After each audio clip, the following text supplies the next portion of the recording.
Hey, you guys, and welcome to another episode of Oh Jackiee Oh. I am your host, Jackiee Oh. We have a special guest in the house today, and I am excited about this guest because I like it when people are out in the community doing things to help others, and I'm excited about that. So, without further ado, I would like to introduce my guest. But one thing I would like to say, once you interview with Jackiee Oh, you become family. So, welcome to the family. Welcome to Oh Jackiee Oh podcast family. So, you guys, I would like to introduce you all to KiKi Lauderdale. KiKi is a domestic violence survivor, an artist, and a philanthropist. Can you tell us a little bit about yourself, KiKi? Give us a little background on what you have going on right now. Sure. Hi. Thank you for having me, Queen Jackie. Oh, yeah. Well, I am a survivor. I witnessed a lot of domestic violence, so I can talk about that, and I do talk about it in my book because I was a witness to a lot of it. But I am a child abuse survivor as well. And this is my book, You Can't Hear Hummingbirds. It's a true story based on my life. This is one book of four books, so it's a series of books. And yes, I survived it. I also do philanthropy, and I'm an activist for children and survivors who are dealing with, who have gone through, or still living in child abuse. Okay, so the title of the book is intriguing. Can you just tell us what does it symbolize and why did you choose it? Well, I love hummingbirds, first of all. And like most people, we don't pay attention to. We see the beautiful little colors. We can hear their wings as it flutters by, and that's what we look at. That's what attract us to the hummingbird. But really, they really sing angelically. They have really angelic high pitches, and sort of like the children who are going through abuse. Their bruises are vivid. People see them, yet they don't hear them. A silent child is crying the loudest, as a matter of fact. But to continue on the subject, the hummingbird life expectancy is 5 years. If they live past 5 years, that's rare. Children who are being abused, even from infancy, are usually deceased or dead by the hands of their abuser by the time they're 5 years old. I believe I survived because mine started at 5. Mm. So, healing from childhood trauma is a deep personal journey. What are some pivotal moments in your personal growth that help you overcome your past? Well, I believe that because of my foundation. Before I was taken, I lived with both of my grandmothers.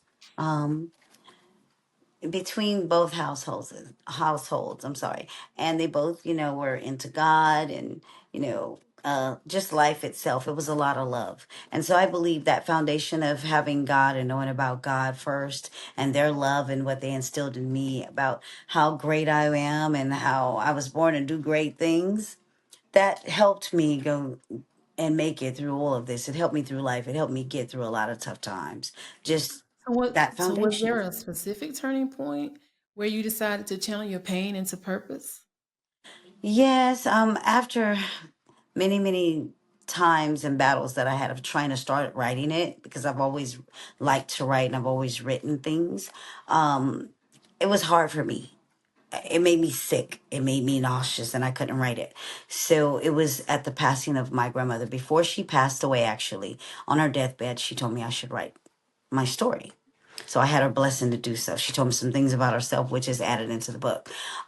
With that being said, her passing, it did something, to me. It made me want to do, one, what she said, two, what I've been wanting to do. I had written poetry and other things like that, but that wasn't the work that God needed me to do because it wasn't the work that was going to help someone else.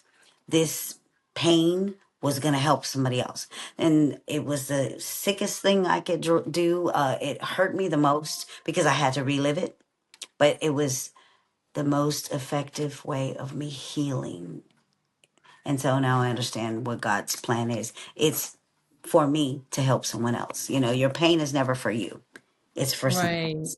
And I think that's what draw me to you as well is that I was intrigued by the fact that you're helping others. Like, I think that's so awesome that you are, taking what, um like, your traumatic experiences that you experienced when you were younger, and now you're able to help others. And I felt like that is so I thought that was so awesome. Oh, God bless you. Yeah, it took a lot because I kept saying, God, are you sure? I don't want to relive that. I don't want people to know this or that about me. I've lived over that. People can't see the scars, so they don't know the war that I've been through. So, they think one way and it's all good. So let them think that. But in the Right. inside, I was still hurting, or things that trigger me was watching other people around children sometimes.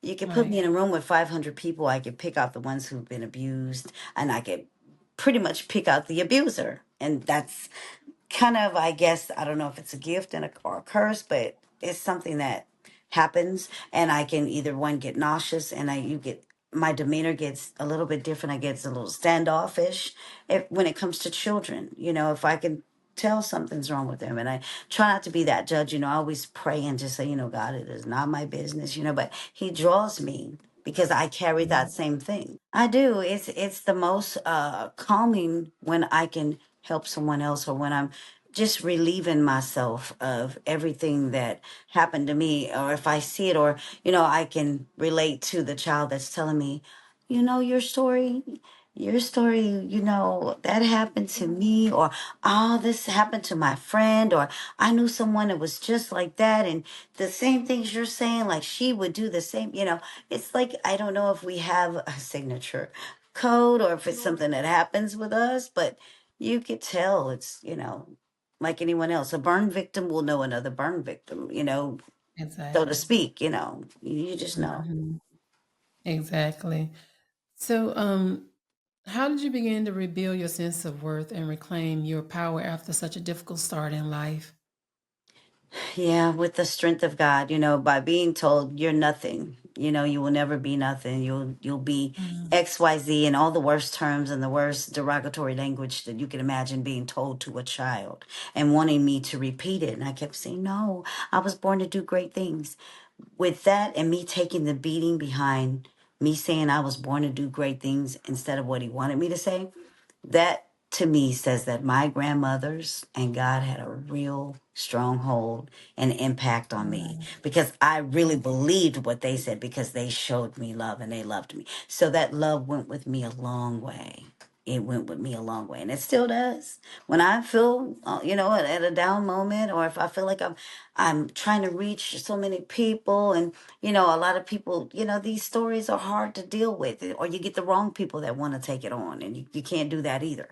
So with that being said, I still fall to my knees all the time, and I pray and I talk to God, and I still feel down sometime about it. I feel like I need to be doing more with it, but I know everything's God's timing, so that calms me too.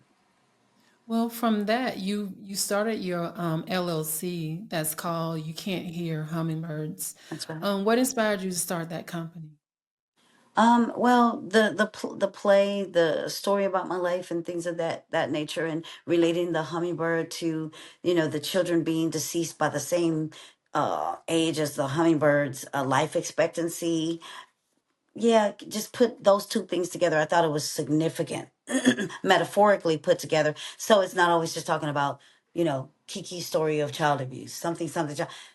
No, everything doesn't have to be written out to say what it is. It could be metaphorically done, so that people can receive it. Because a lot of abusers or survivors, they don't want to relive the word abuse. So, Right. maybe if you put it in a delicate manner, and they read it written to, not about them and pointing the finger at them that, hey, you're this. No, I'm just telling you my story, and I'm sharing Mm. my experiences, and I'm educating, and I'm spreading awareness at the same time. So, if we can Awesome. do it that way, I think it's just having compassion for the next person, where they may be mentally or not, you know. Right. Awesome. Okay. So, how do you balance being an artist, an entrepreneur, and an advocate while still staying grounded? I am very grounded because of God and church. I sing with the mass choir. My church is Macedonia.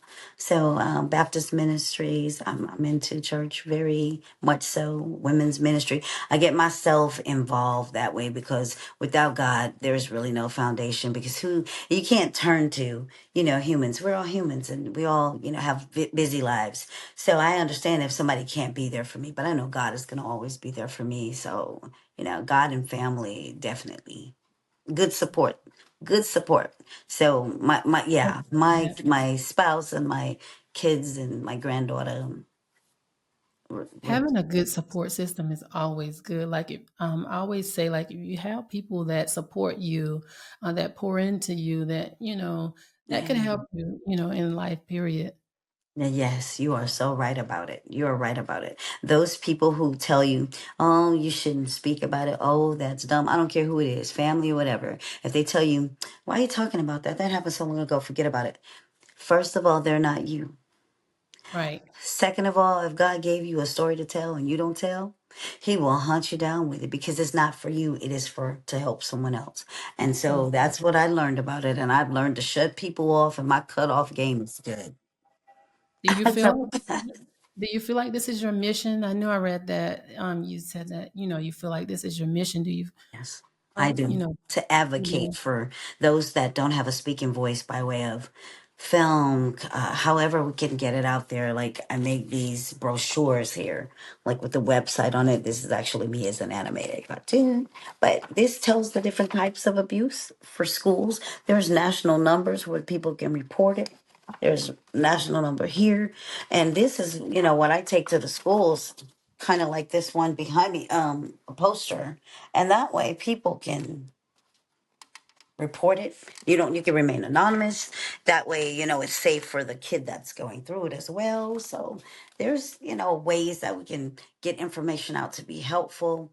But I do believe that my story, once it's turned into a mini series, I Mhm. believe that it's going to walk you through because it's the hidden. I tell the hidden. Yes, I tell the abuse too, but I tell the secrets and the things to look for that people don't look for in the guy because nobody saw it in him.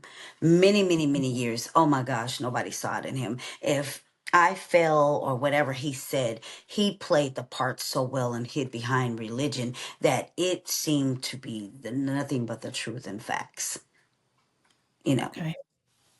What how has sharing your story helped others? And like what experience that may help has helped others that have experienced similar traumas? How have your stories helped others? well, the play at the play actually it ran for 2 nights. It packed out the place, and it barely had any seating room. One of the young men that played a part in the play, his little sister had experienced some trauma, but we didn't know that at the time. She was just acting out. Initially, she was a part of the play, and it was just getting so bad that all of the little boys she was attacking them. And so I said, well, I got to find something else for you to do. I didn't want to oust her because she's a kid. So I wanted her to become one of the little praise dancers at the end of it. So I took her out of the initial play and put her as like a praise dance. And long story short, we had intermission. The play is 2 hours and 30 minutes. We had an intermission, and during the intermission, I started to see police come in, and I'm trying to figure out oh my gosh. I know they wanted to beat up my main character because he did the stepfather role so well that he was making a lot of people angry. So I had to step out and tell them he's only doing his part. Yes, this is a true story, but please, give him a break. I know you guys want to beat him up, but just give him a break. He's acting. And so when the police came down, I see them go to the little girl's parent, who I know the son is Mhm. in my play. I walk over to her and I says, everything okay?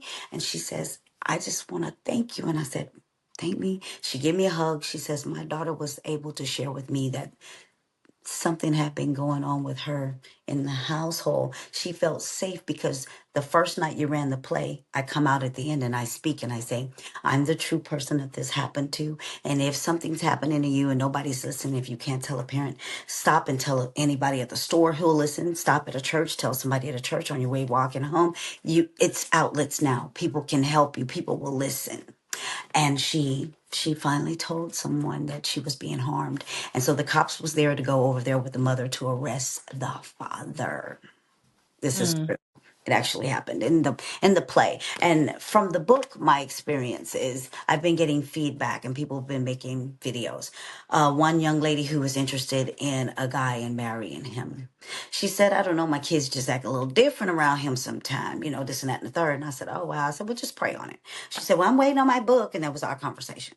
So later on, she says, like maybe a couple weeks later, she was like, I thought about it. It's just going to be me and my kids because a lot of those behaviors, and she was able to see things differently. She says, and I'm not about to let that kind of situation make me be all in love with someone and let my kids go through a lifetime of this kind of a thing. She says, so it opened up my eyes to a lot of things that I wasn't seeing that I should have saw mm. red flags. So that's a good thing.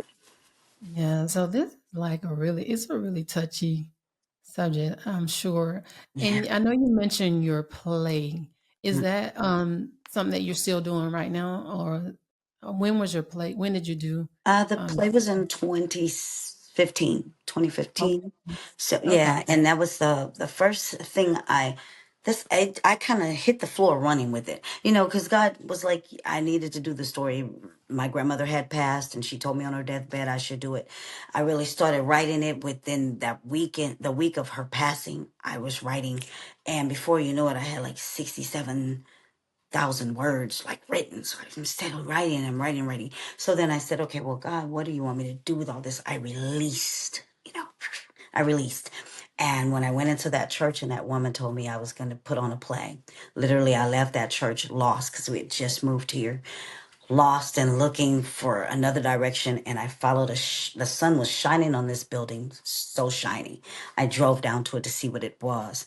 And by me parking outside, a man was out there cutting the hedges. And I said, what is this building? He said, you don't know what this building is? And he looked and he said, oh no, this is a small town. You're not from here. And I said, no, I'm not. He said, yeah, the island is small. So we could tell when you knew. And then he told me Mhm, what it was. And when they mhm, walked me through, I saw a stage. When I saw the stage, I still don't know till this day how it seemed like the stage was lit up and the sun was shining down on it, but there's no window up there.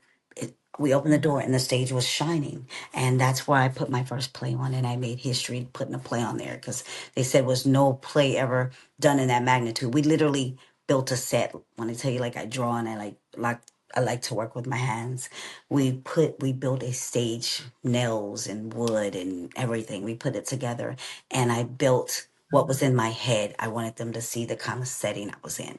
And people donated furniture, and we were able to make it look like a house on top of a stage. Awesome, awesome. So from that, you said that you are um, turning it into a movie. Is it a movie you Mini said? series.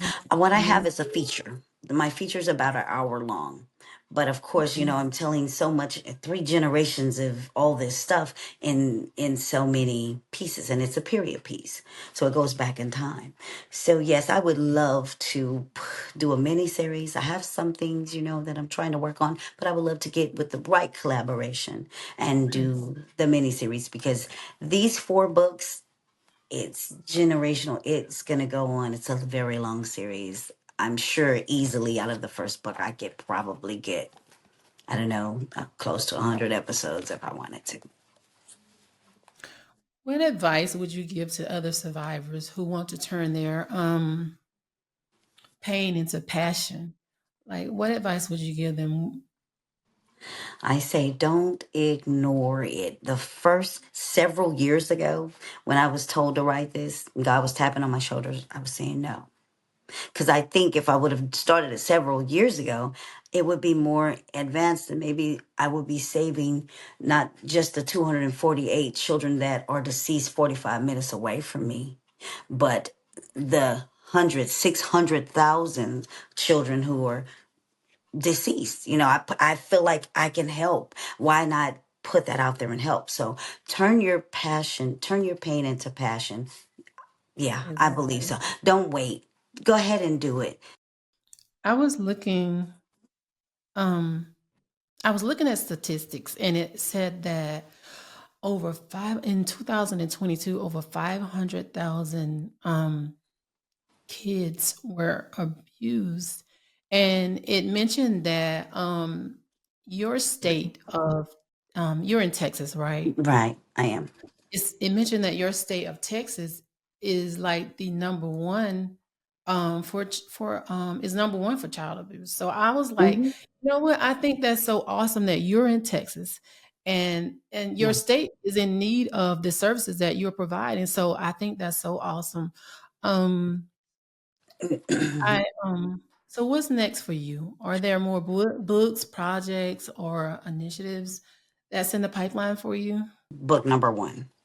So I wanted to make it where if you don't like to read, there's an audiobook.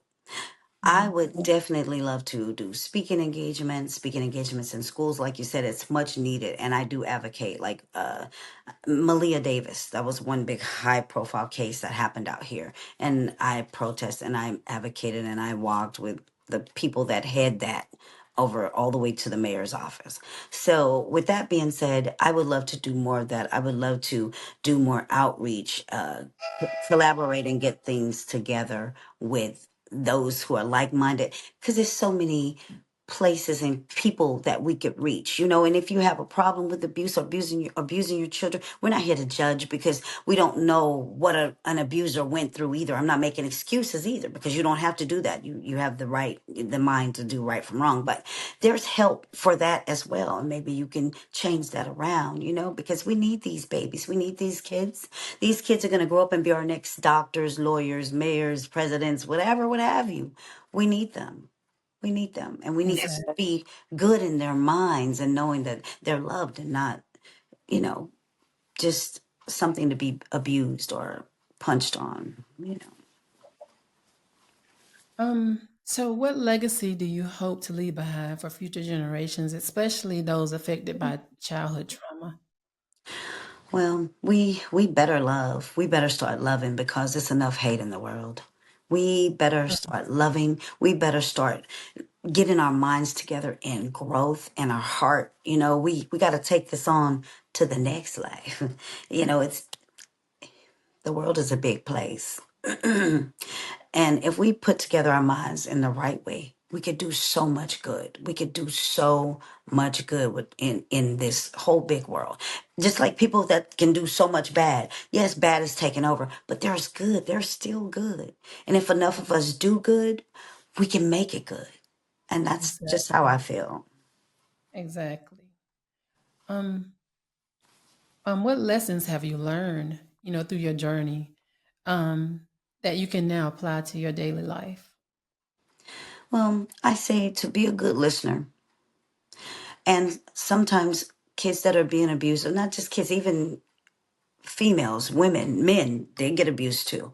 It just depends on that relationship. Be a good listener. Sit and listen to what they're not saying. Pay attention. Don't judge. Just pay attention. You can pay attention without judging the situation.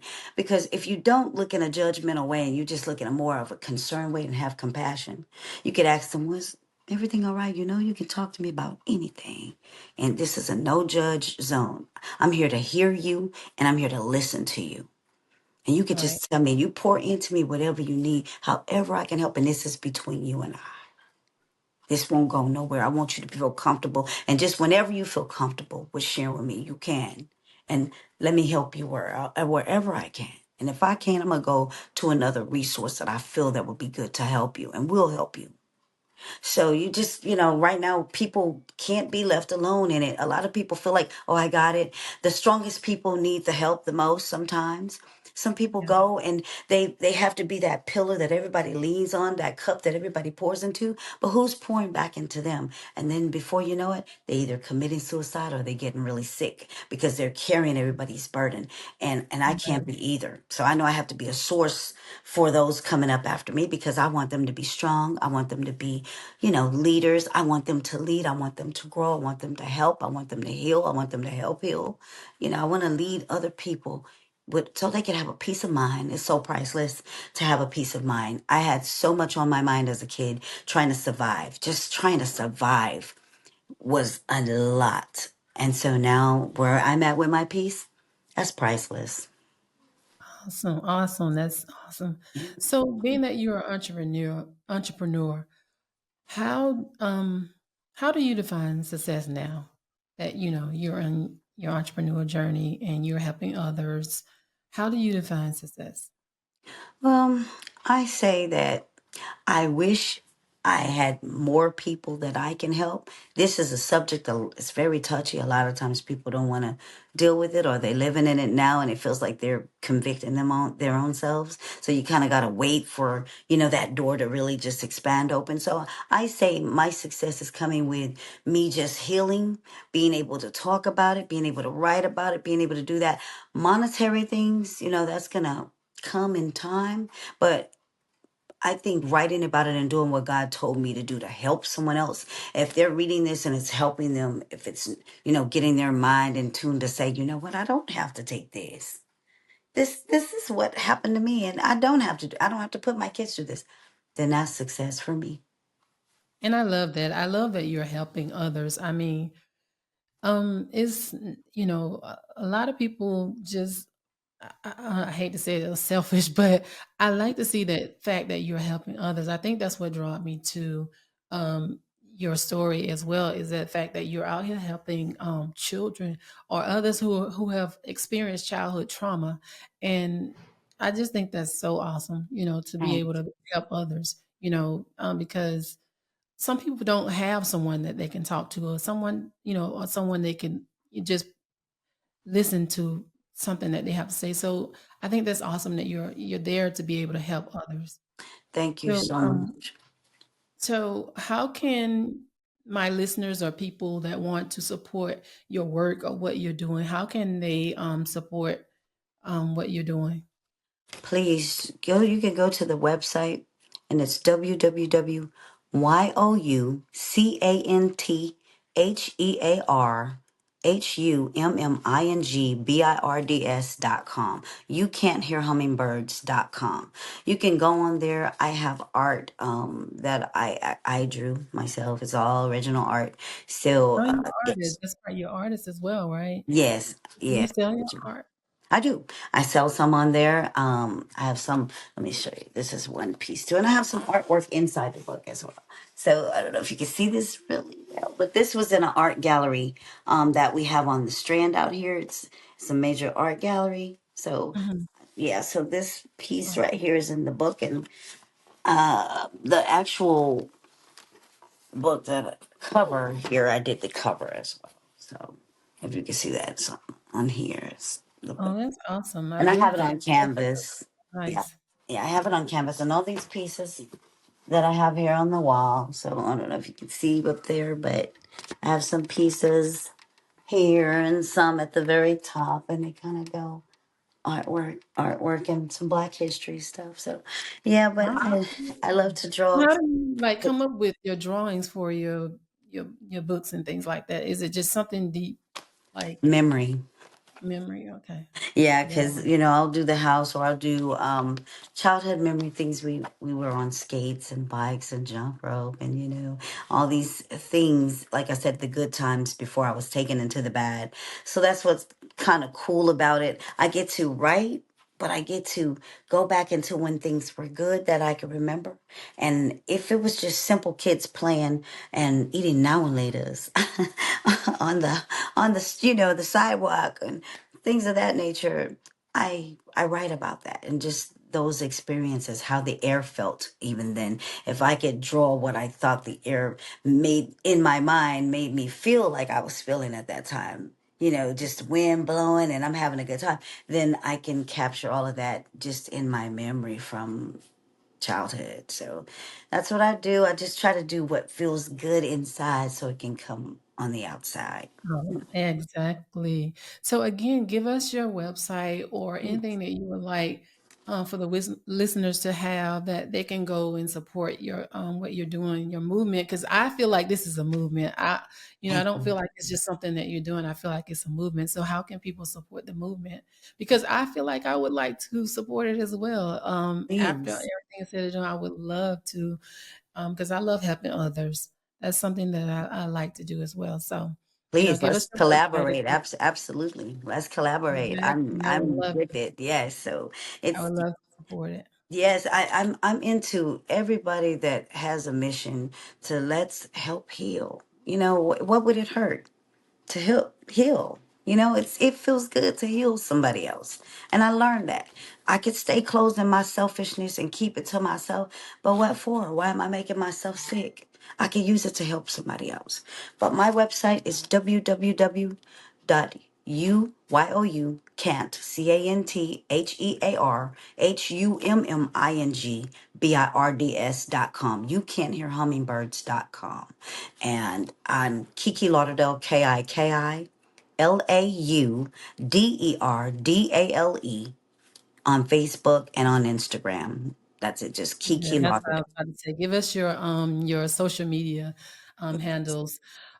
Kiki, I would like to thank you so much for Thank joining. Oh, Jackie O, it's been a pleasure talking to you. Like I you have too. learned a lot from, just you being the kind person that you are, being able to help others and things like that. I am very intrigued by that. Anytime I hear people saying that they help others, I love that. So thank you so Yes, much for being a thank part of our you. family. Like I said, Thank because you. once you interview with Jackie O, you become a part of the family. So thank you so much. I am, Such a thank blessing. you so much for joining Jackie O. I am Jackie O, your host, and you guys stay tuned for more. We'll have more interviews coming up from some more great people. So thank you so much and have a good day. God bless.